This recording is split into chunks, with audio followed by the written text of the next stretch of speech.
Hello everyone, today we're going to watch another animation video. The title is called My Mom Found Out That I Haven't Eaten in 4 months. Right, let's watch the video. She wouldn't ask me anything. Then, she reached out and grabbed my wrist to talk to me. As her fingers wrapped around my arm, I saw her face drop. She looked horrified.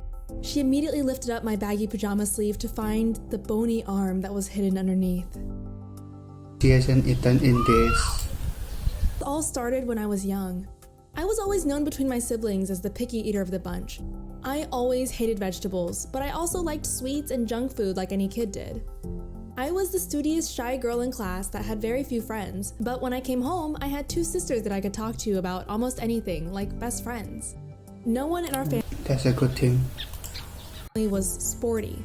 We always sat in front of our computers to do homework, use the internet, and being artistic people, we would also do a lot of drawings and crafts while sitting down. One day, at the age of 12, I was in my bedroom and my 15-year-old sister came in and said, "Ugh, I think my thighs are fat. Come here and let me see yours." She then proceeded to compare her thighs to mine. To her joy, when we sat next to each other and showed our thighs, she realized that hers were actually smaller than mine.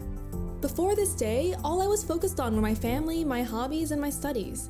I hadn't even looked at my body in this way before. It was just a body. It's just a body. Don't feel sad about your body. It was from that day forward that I started becoming very aware of all my imperfections. I started being unhappy with how I looked. Being siblings, I looked up to my sisters. I wanted to do everything just like they did, and just as well as they did, if not better. When I saw that my sister's thighs were smaller than mine, and I was younger, I became very jealous of how perfect her body was compared to mine. I thought if I lost some weight, I would have slimmer thighs than my sister, and maybe that would make me feel better. I was at my healthiest weight of 46 kilograms at the time. From this point on, I started falling into a deep hole of eating. In the beginning, I would eat everything normally, just avoiding meat, because I thought meat was the main source of fat. But then I started doing research online. I found out that everything could make you gain weight, especially bread and rice. So I started skipping lunches at school. And so for about 3 months, all I would eat in a day was dinner when I had to sit down with my family and eat together. We had a bathroom scale at home, and that didn't help. 45, 44, 43, I became so obsessed with how much I weighed that I would use it every single day, and seeing the numbers go down made me And that's unhealthy. Eat the right amount of food and exercise daily. feel so good that only encouraged me to keep going and become even more strict with myself. I started keeping track of all the calories I ate. I would think about it when I first got out of bed, when I was on my way to school, during lessons, seeing friends, even when I was laying in bed at night trying to sleep.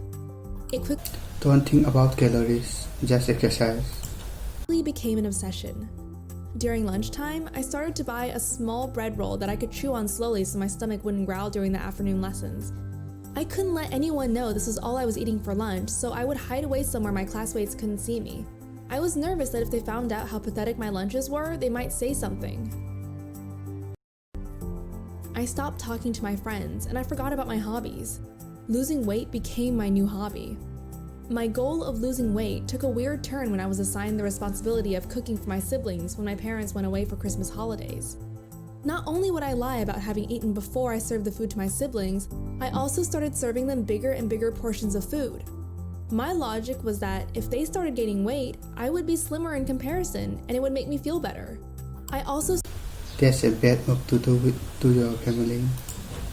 suspecting my sisters, so I would secretly monitor them to make sure they didn't throw their food away, and would get angry if they didn't finish their meals. Our relationship had gone from being a happy family to becoming very strained, and it was all because of my eating. I had stopped talking to my family. I would try and avoid all conversation in case someone brought up food or my weight. That's when it happened. One day, I was walking quickly past my mom so she wouldn't ask me anything, when she reached out and grabbed my wrist to talk to me.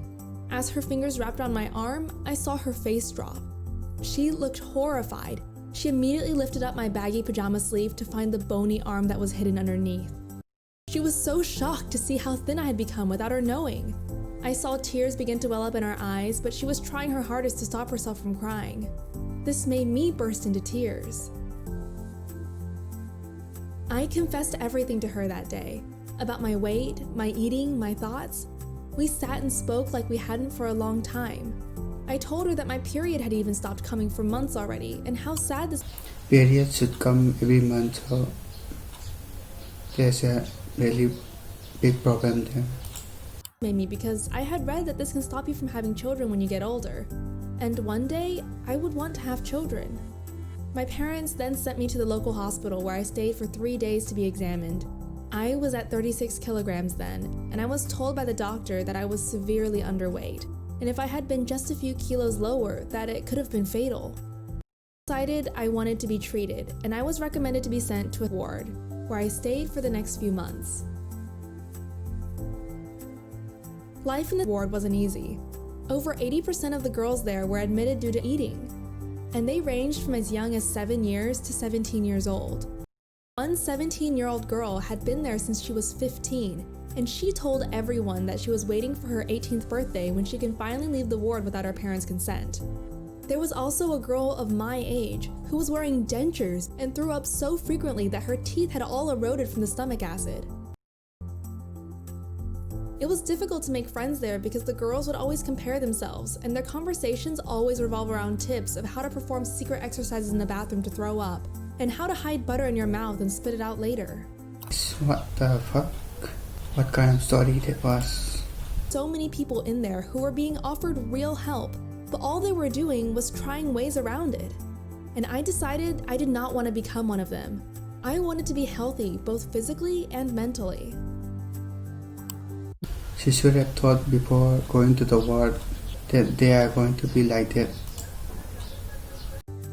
Everyone had to follow daily routines of 3 meals and 3 snacks each day. That was this lesson though. Unlike other girls who always seemed to be disgusted by the amount of food they were forced to consume each meal, I was actually excited by the variation of menu designed by the hospital. I was the nurse's favorite patient. During my free time, I picked up my hobby of drawing again, and I started drawing the patients I was with. I would draw 1 painting each day. My skills got better and better, and I gained respect from everyone with my artwork. It took my stay in there to realize that I wanted to go back to school and study like a normal student, so during my free time, I would read books that I would need to catch up on from school. I now had my goal set, to get out of here and get back to my studies. But before I could do this, I had to weigh in at 50 kilograms to be released. The day came, my weigh-in day checkup. I looked back and remembered the joy I used to get watching my weight go down. I was now having the same feelings watching my weight go up. I knew I was close, and I knew my doctors believed I could do it. I sat and spoke to the doctor first about how I was feeling. And I explained how I had changed how I looked at things, and he said it. Okay, time to jump on the scales. He obviously didn't mean jump, but I was so excited I nearly did. I rushed up to them and placed 1 foot on, followed by the other, and watched the needle spin and bounce past and then below 50, finally settling just over the 50 kilogram mark. And that's good for her.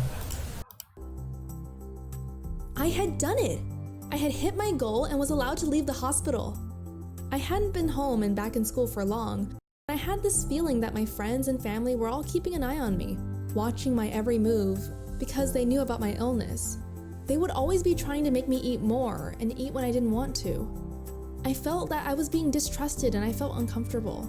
It was like a permanent scar that keeps reminding me how pathetic and shameful I once was. I was cured, I knew I was, and I wanted to be treated like a normal person.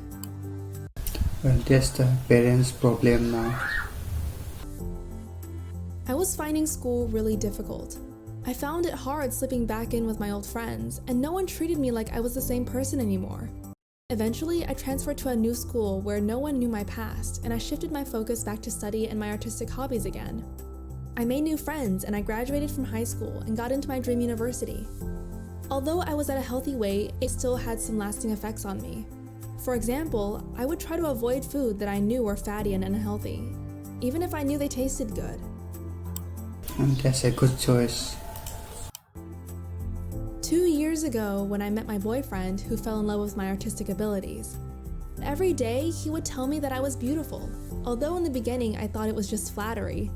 After being reminded every day, I started to believe that I really am loved for who I am, and Why would you not believe when he told you that she's beautiful? started accepting myself.